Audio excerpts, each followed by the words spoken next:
एक तो पहले ये सियासी हालात ख़राब हैं, ऊपर से क्रिकेट ने तंग किया हुआ है और बंदा ज़हनी तौर पर जो है स्टेबल ही नहीं हो पा रहा। पाकिस्तान में भी आपको पता है कि हमारे मुल्क की सियासत हो, माशरत हो या मईशत हो, इसमें खेल का तो कोई अहम किरदार नहीं, सिर्फ खेल के अंदर क्रिकेट का किरदार है, क्योंकि जब ये हो रहा होता है तो तवज्जो हट जाती है। पाकिस्तान क्रिकेट में हार जाए तो फिर उसके बाद मुल्क में डिप्रेशन छा जाती है। तो मैं तो भाई नौजवानों को कहता हूँ कि एक नशा छोड़ दो, दूसरा क्रिकेट छोड़ दो, तुम्हारा जहन ठीक रहेगा। लेकिन क्या करें, क्रिकेट बगैर भी नहीं रहा जाता और कुछ लोगों से नशे गलत कुछ निकल रहा था। चलें दोबारा से सही कर लेता हूँ, अपनी तस्हीह कर लेता हूँ, टेकन वर्ड्स बैक। ये दोनों ही मेरे नज़दीक तो छोड़ देनी चाहिए, क्योंकि इससे फिर तवज्जो बढ़ जाती है कौम की। खैर अब आइए तवज्जो तलब मौज़ूआत की तरफ। तवज्जो तलब मौज़ूआत ये हैं कि मुल्क की मईशत जो है वो डोलड्रम्स में है, लेकिन सियासत की वजह से आपने देखा होगा पिछले एक हफ़्ते में इसहाक डार साहब का कोई बयान सामने नहीं आया। मुल्क की मईशत को कैसे संभालना है इसके मुतल्लिक कोई वाज़ेह प्रोग्राम मौजूद नहीं है। साथ ही साथ जो है वो अहम नुक्ता ये है कि सियासी अदम इस्तेहकाम मुल्क को एक अजीब व गरीब कैफियत में ले जा चुका है। ये एक रियलिटी है। लेकिन बेरोज़गारी पर कोई बात नहीं कर रहा, महंगाई पर कोई बात नहीं कर रहा।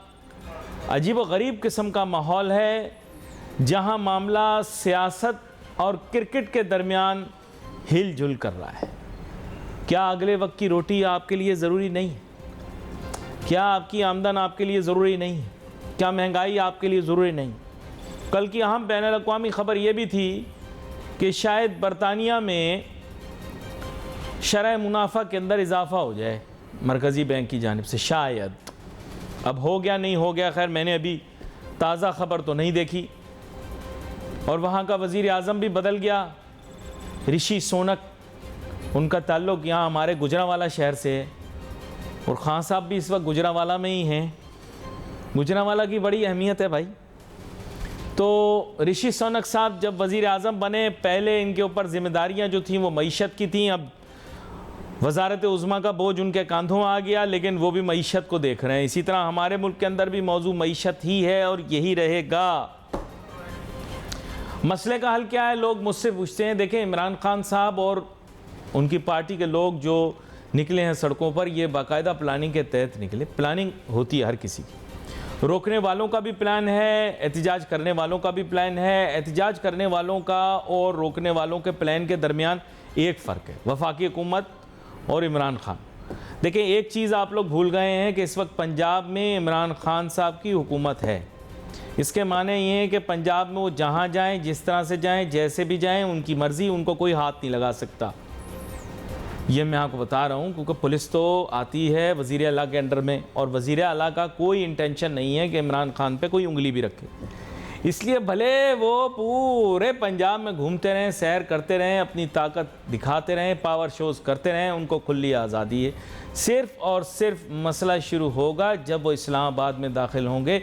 इस तक के वो पिंडी तक भी आ जाएं, गुजरांवाला चले जाएं, गुजरात चले जाएं, पंजाब के दीगर शहरों में जाएं, फैसलाबाद में जाएं, एहतिजाज करें, लॉन्ग मार्च करें, लोगों को इकट्ठा करें, कोई उनको रोकेगा नहीं। यानी वो अपने पावर शो करने में कहीं पर भी पीछे हटने पर मजबूर नहीं किए जा सकते।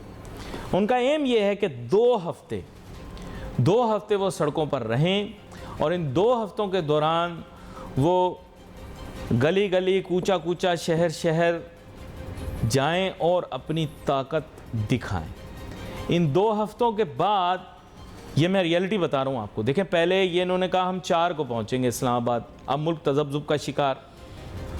फिर उन्होंने कहा अब हम 10 को पहुँचेंगे, फिर कुछ पता नहीं कब क्या होगा। सब लोगों की नज़रें टीवी के ऊपर टिकी हुई होती हैं साहब, या लॉन्ग मार्च कहाँ तक पहुँचा है। और फिर उन्होंने अब तारीख 11 कर दी है। मुझे ऐसा नहीं लगता कि 11 को भी जाएंगे, क्योंकि हम बिज़नेस का प्रोग्राम करते हैं, सियासत का नहीं। ये एक स्ट्रेटजी है, वो अपनी स्ट्रेटजी लगा रहे हैं। देखना है कि मुल्क की मईशत का इस दौरान में क्या बनेगा। बात कुछ ऐसी है कि सियासत खेलते खेलते मईशत को सब गए भूल। मामला कहाँ गया, ऊँट किस करवट बैठा, किसी को कुछ पता ही नहीं। तो मेरे साथ बहुत ही अहम मेहमान शामिल गुफ्तगू हैं जनाब शकील रामे साहब, जो इस शोबे के माहिर भी हैं, चीज़ों पे नज़र भी रखते हैं, सीपेक के ऊपर भी अपनी एक गिरप रखते हैं। वेलकम करता हूं सर आपको शो में। अब बात कुछ ऐसी है कि सियासत इतनी ज़्यादा खेल रहे हैं, एक तरफ सियासत, एक तरफ क्रिकेट, बीच में मईशत जो है उसको सब भूल भाल गए, वो बैक बर्नर में चली गई। अभी किसी को पता नहीं, पिछले एक हफ्ते 10 दिन में महंगाई पर ज़्यादा बात नहीं, बरतानिया में दीगर और ममालिक के अंदर बातें हो रही इंटरेस्ट रेट जैकअप करने की, और हमारे मुल्क के अंदर अभी तक मॉनेटरी पॉलिसी के ऊपर कोई वजाहत मौजूद नहीं। दूसरी तरफ पेट्रोलियम मसनूआत की कीमतें बरकरार रहीं, बिजली की कीमतें खामोशी से बढ़ जाएं सर्दियों में तो मुझे पता नहीं, गैस की किल्लत के लिए कोई प्लान प्रोग्राम नहीं। समझ में नहीं आती कि इस वक्त डॉलर के ऊपर उस तरह से गुफ्तगू क्यों नहीं हो रही जैसे पहले हो रही थी। तो मेरा ये सवाल है कि आप दरिया को कूजे में बंद करके मुझे ये बताइए कि मईशत का मामला गया कहाँ। अब क्या अगर ये 14 तारीख तक लॉन्ग मार्च चलती रहेगी तो क्या हम 14 तारीख तक मईशत पे बात ना करें? जी देखें, इससे अगर आप कहते हैं कूजे में बंद करने वाली चीज, तो बात एक ही है। हमारी जो रूलिंग एलीट है, पॉलिटिकल एलीट है, उसको अवाम से ज्यादा अपने पावर प्ले में इंटरेस्ट है। जब उनका पावर प्ले का मामला आता है तो वो अवाम को बड़ी आसानी से पीछे छोड़ देते हैं। वैसे भी वो आम जिंदगी में भी अवाम को इतना खास ख्याल नहीं करते, मगर जब ऐसी सिचुएशन होती है तो बिल्कुल ही अवाम से ला तल्लक हो जाते हैं, जिसमें हमने देखा कि हमारे जो इकोनॉमिक इंडिकेटर्स थे उसमें हमने अभी बहस करना छोड़ दी है। डार साहब आए थे बड़ी यानी कि धूमधाम से, जनाब कि मैं डॉलर का तिया पांचा कर दूंगा, देखें डॉलर कैसे नीचे नहीं आता। तो वो आके सारी बातें करने के बाद ये जवाब दे के चुप करके बैठ के, जनाब ये मेरा काम नहीं है, ये स्टेट बैंक ऑफ पाकिस्तान का काम है। भी हम तो पहले भी यही कह रहे थे कि जो आपने नई लेजिस्लेशन किया उसके मुताबिक तो स्टेट बैंक ऑफ पाकिस्तान ने करना है, तो फिर आपने ये नारेबाजी किस लिए कर रहे थे? इसका कोई किसी के पास जवाब नहीं है। अब आपको यानी कि देखिए कोई नजर नहीं आता कि डॉलर किधर जा रहा है किधर नहीं जा रहा।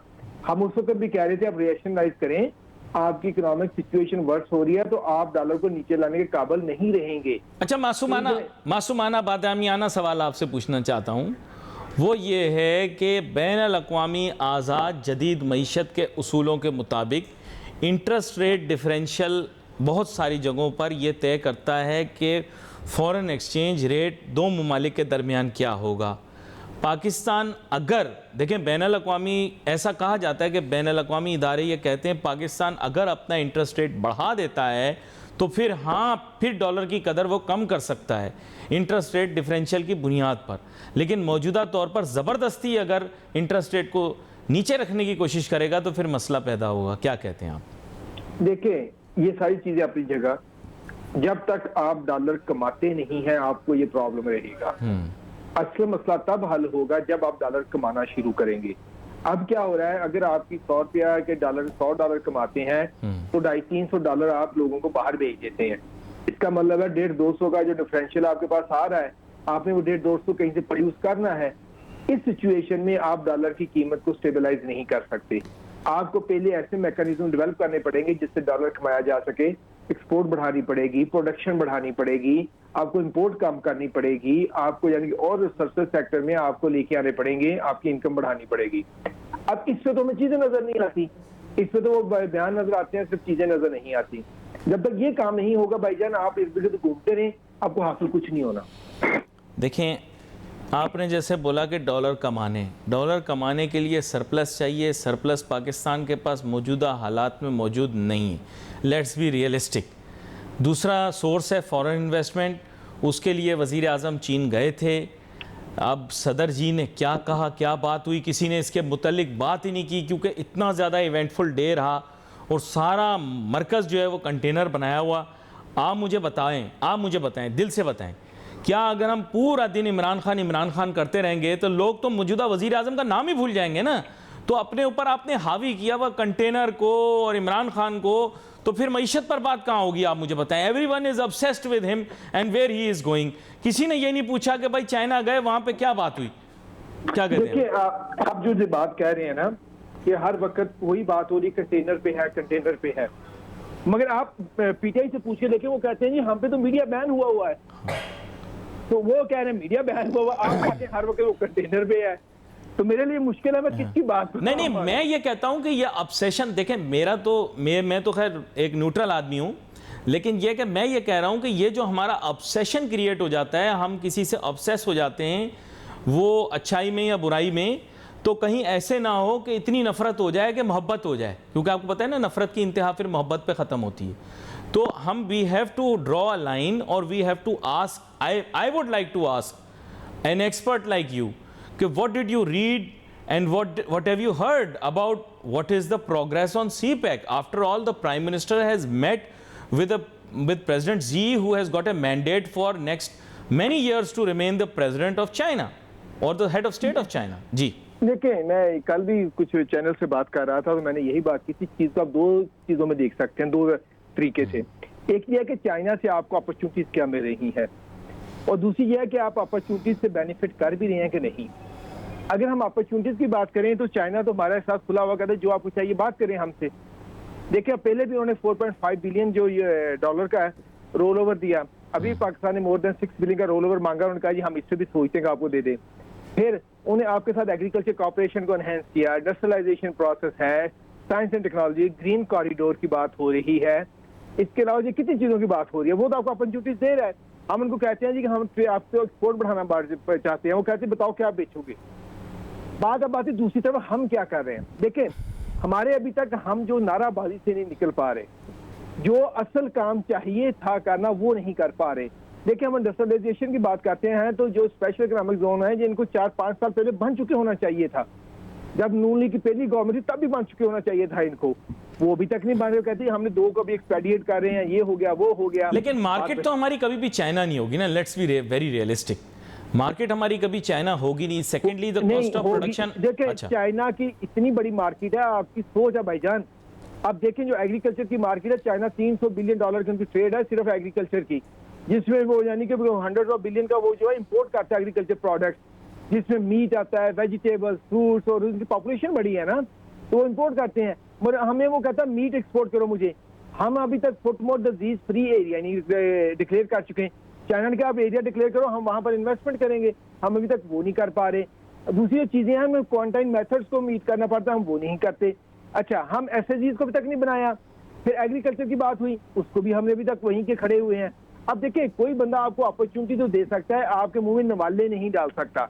हमारे यहाँ पर ये क्या हो रहा है, एक गवर्नमेंट आती है वो कहती है जी ये जो सीपैक को खत्म कर रहा है, दूसरी आती है नहीं हम सही है, ये जो पहली बार खत्म कर गई है। तो इनके यही चीजें खत्म नहीं होती है, इम्प्लीमेंट क्या करना। अब देखिए, सेकंड फेज को इम्प्लीमेंट करने के लिए हमें चाहिए था कि हम एक स्ट्रॉन्ग सेंट्रलाइज्ड बॉडी क्रिएट करते जो डिसीजन मेकिंग और इम्प्लीमेंटेशन का काम कर सकती। हमने आपके सीपैक अथॉरिटी को खत्म कर दिया। हम कहते हैं जनाब प्लानिंग कमीशन सारा काम करेगा।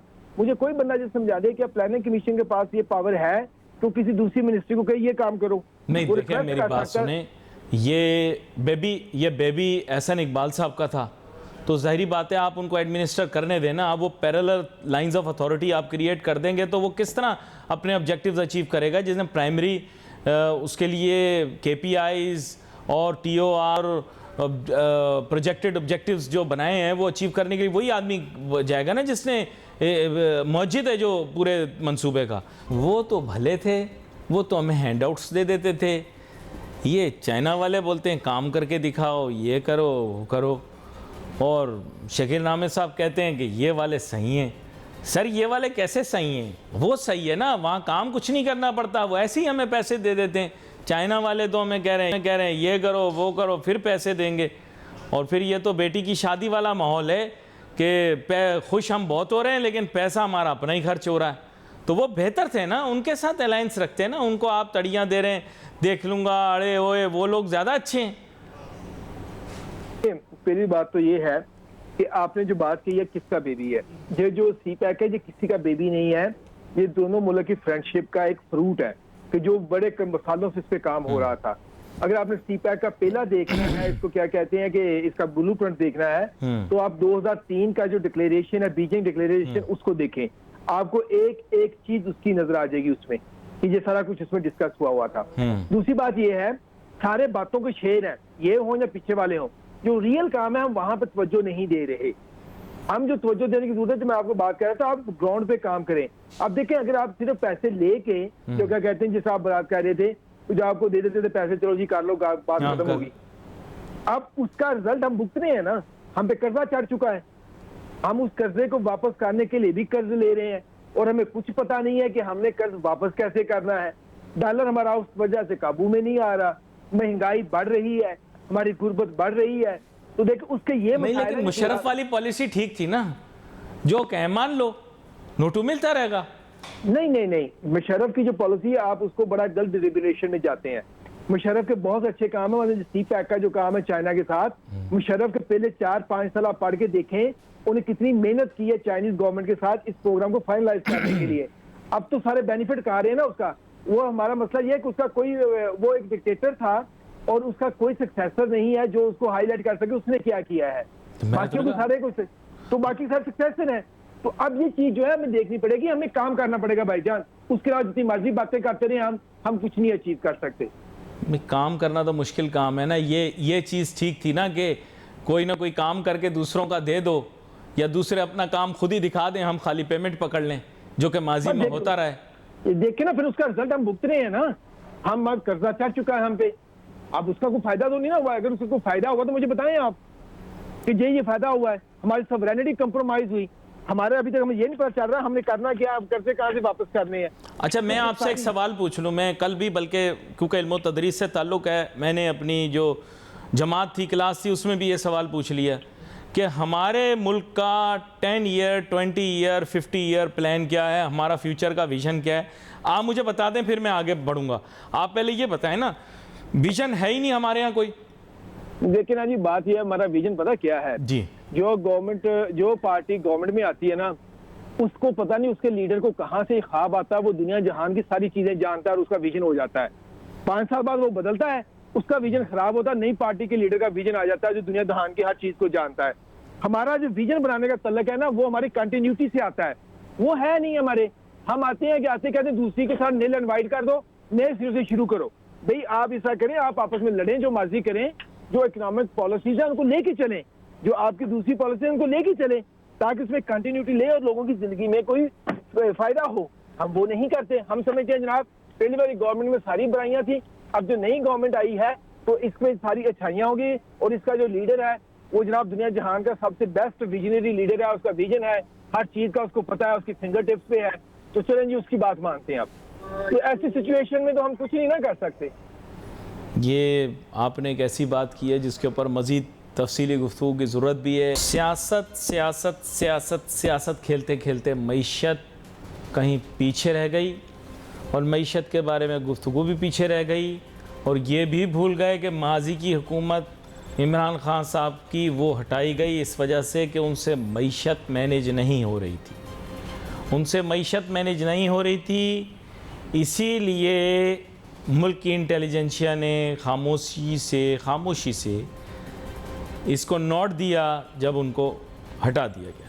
उसकी वजह ये है कि इमरान खान साहब के दौर में भी डॉलर कंट्रोल नहीं हो रहा था, रोज़ बरोज़ बढ़ता चला जा रहा था, और इसके साथ साथ हुशरबा महंगाई में इजाफ़ा हो रहा था।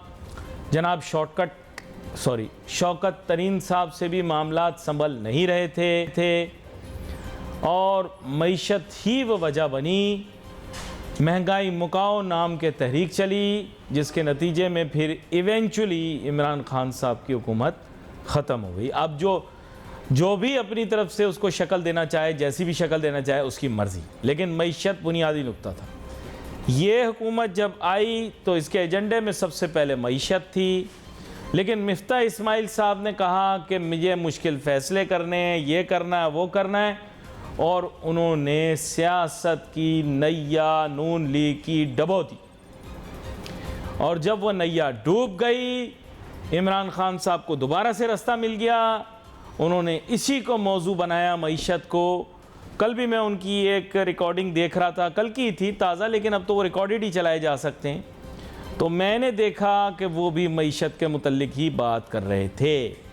क्योंकि ये खिड़की, ये दरवाज़ा भी मईशत की या माशी कारकर्दगी की वजह से खुला, उनको दोबारा से मौका मिला, और हम इस चीज़ को समझ नहीं रहे अब हमारे साथ शामिल गुफ्तगू हैं बड़े विजनरी बिजनेसमैन हैं, पाकिस्तान के बिजनेस लीडर हैं जनाब जुबैर मोतीवाला साहब। वेलकम करता हूं सर आपको। जज़ाकल्लाह जी, बताइए।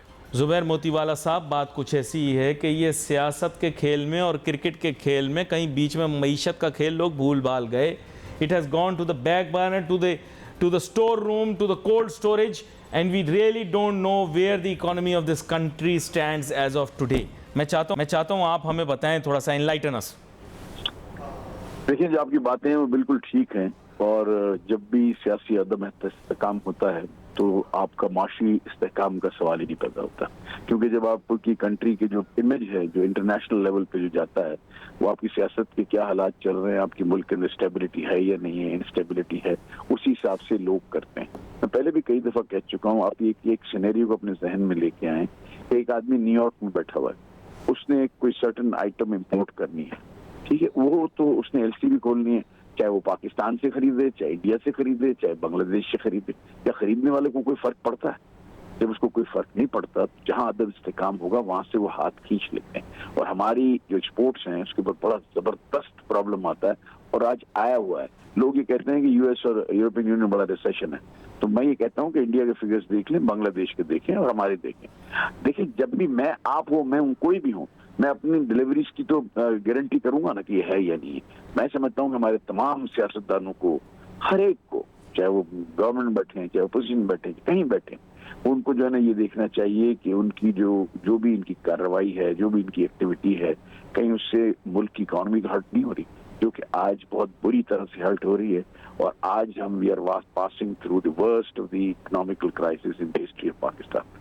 तो इसको जो है ना, अगर हमने एक तरफ हमारे पास रिसेशन है, दूसरी तरफ आपके प्रॉब्लम्स हैं, तो हम कहाँ टूटेंगे? हमारा कोई इतना बड़ा एक्सपोर्ट नहीं है, हमारा 30-32 बिलियन का है, दुनिया की ट्रेड के अंदर ये कुछ भी नहीं है, इट्स लेस देन 1%।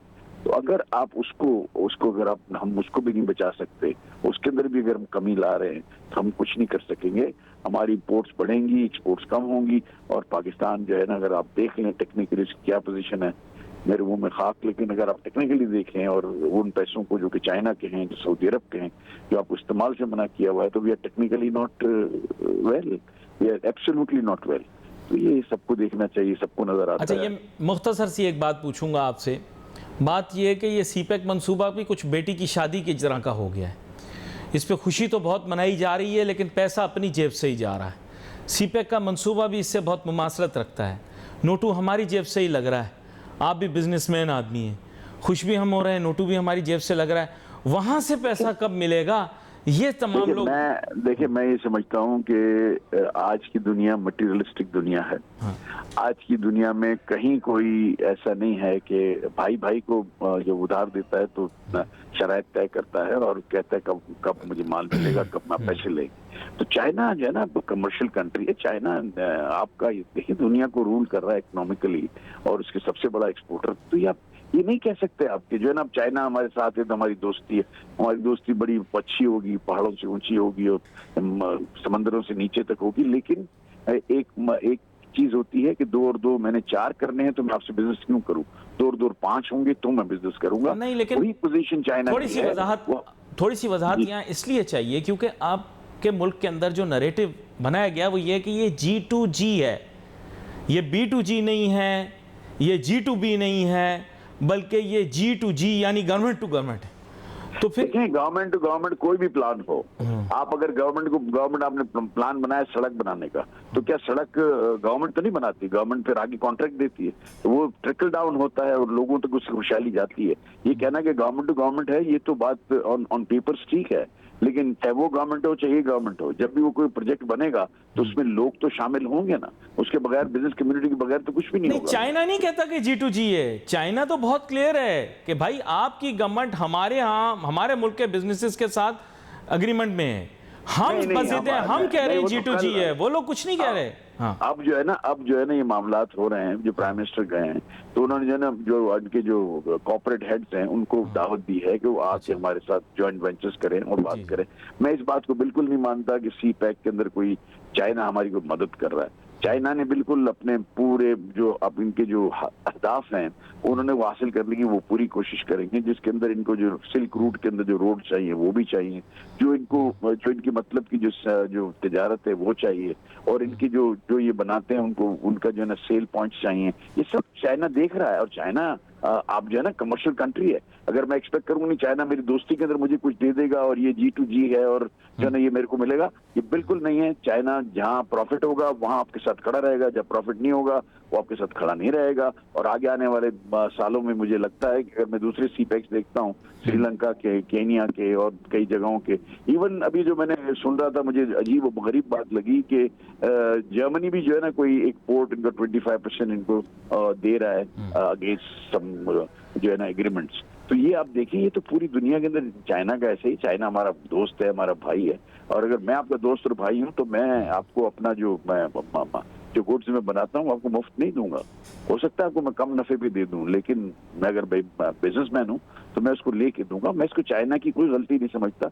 हम गलत समझ रहे हैं कि चाइना को हमारी मदद के लिए सीपैक के अंदर 35 बिलियन या 42 बिलियन डॉलर लगा रहा है, उसको 42 के जो है ना 80 बिलियन करने हैं, इसी हिसाब से वो लगा रहा है और वो अपनी जगह पे ठीक है। हमारी समझ में फर्क। बड़ी अहम गुफ्तगू आपके साथ रही। वक्त मेरे पास आज मुख्तसर था, आगे आने वाले दिनों के अंदर आपके साथ मज़ीद इस मौजू पर बात करूँगा।